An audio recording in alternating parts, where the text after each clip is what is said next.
যে আল্লাহ পাক রব্বুল আলামিন বলেন যে তোমাদের উপরে যে হে ঈমানদারগণ তোমাদের উপরে শুধু রোজা ফরজ করিনি। এই রোজা ফরজ করছি কারে? তোমাদের পূর্বপুরুষ যারা ছিল তাদের প্রতিও কি করছি? রোজা ফরজ করছি, শুধু তোমাদের প্রতি করিনি।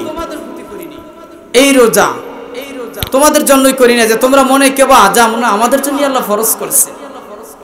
এই যে রমজান আসছে আমরা অনেকে রোজা থাকতে পারি না, কারণ কি জানেন?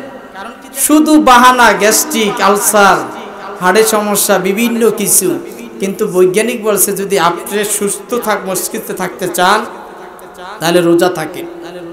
আল্লাহ রাসূল সাল্লাল্লাহু আলাইহি ওয়াসাল্লাম বলেন যদি রোজা থাকে তাহলে রোজা আসলে মুখে রোজা রাখি, কিন্তু দিনের বেলায় আমরা ঠিকই মুখে রোজা রাখি, কিন্তু আমাদের ভিতরে হিংসা, দেমাগ, অহংকার, মিথ্যা, শাকায়েত, গীবাত আমাদের চলতেছে অহরহ। রোজা থাকি আমরা, আমাদের রোজা যার কারণে কবুল হয় না।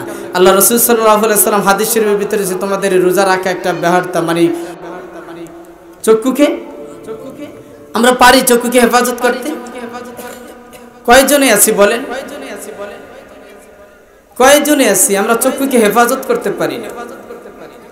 কিছু হুজুর দেখবেন এই রমজান মাস আসছে মহিলা করে তালিম করিয়ে শোনাবে।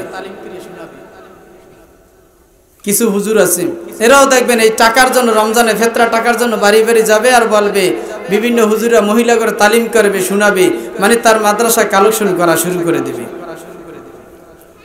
তারাও থাকে না। কিছু আলেম আছে, বক্তা আছে, আমার সাথে কিছুদিন আগে ওয়াজ করছে, ফজর নামাজও পড়ে না। তা তাদের দ্বারা ইসলামের দিনের কি খেদমত হবে বলেন? কি খেদমত হবে? আজকে আমরা ধীরে ধীরে ধীরে ধীরে নষ্টের পথে চলে যাই। আমাদের কানে ঠিকই আমরা সবাই জানি শুনি, আমার থেকে জানেন আপনারা বেশি, আমার থেকে বোঝেন বেশি। আমার বাম পাশে যিনি বসা ইনি ওস্তাদ, এলাকার সমস্ত মুরব্বীদের মুরব্বী, তিনি উলামায়ে কেরামের মাথার তাজ, মাথার মুকুট। তিনি আপনাদের কাছে ধারে ধারে সকলকে বুঝায়, আপনারা বুঝেন, মাইকেও শুনেন, মোবাইলে শুনেন। এখন ওয়াজ হয়েছে পকেটে পকেটে সবার, ঠিক না বেঠিক? সবাই ভালো ভালো লম্বা লম্বা কথা বলতে পারে, কিন্তু মানার যোগ্যতা নাই আমাদের ভিতরে। আছে মানার যোগ্যতা নাই, বলার যোগ্যতা আছে। মাইক আপনার সামনে দিব, আপনিও বলতে পারবেন, কিন্তু বলার যোগ্যতা আপনার আছে, কিন্তু মানার যোগ্যতা আপনার আমার ভিতরে নাই। যেটা ছিল সাহাবায়ে কেরামের ভিতরে, তাবিঈনদের ভিতরে ছিল। রাসূল সাল্লাল্লাহু আলাইহি ওয়াসাল্লামের সাহাবায়ে কেরামেরা যখন তাদের আলোচনা শুনতেন, সাহাবায়ে কেরামেরা মনোযোগ সহকারে শুনতেন, এমনি ভাবে শুনতেন যেন এত ভয় করতেন। আর আপনি আমি এত আলোচনা শুনি, এত কিছু শোনার পরেও গীবত ছাড়তে পারি না, হিংসা ছাড়তে পারি না, তাকাব্বুরি ছাড়তে পারি না। আমার শক্তি, আমি নিজেকে নিজে বড় বাহাদুর মনে করি, নিজেকে নিজে ছোট মনে করতে পারি না।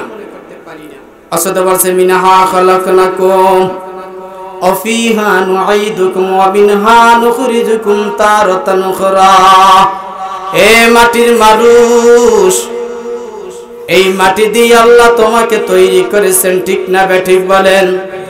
এই মাটি দিয়েই তোমাকে তৈরি করেছে রে যুবক।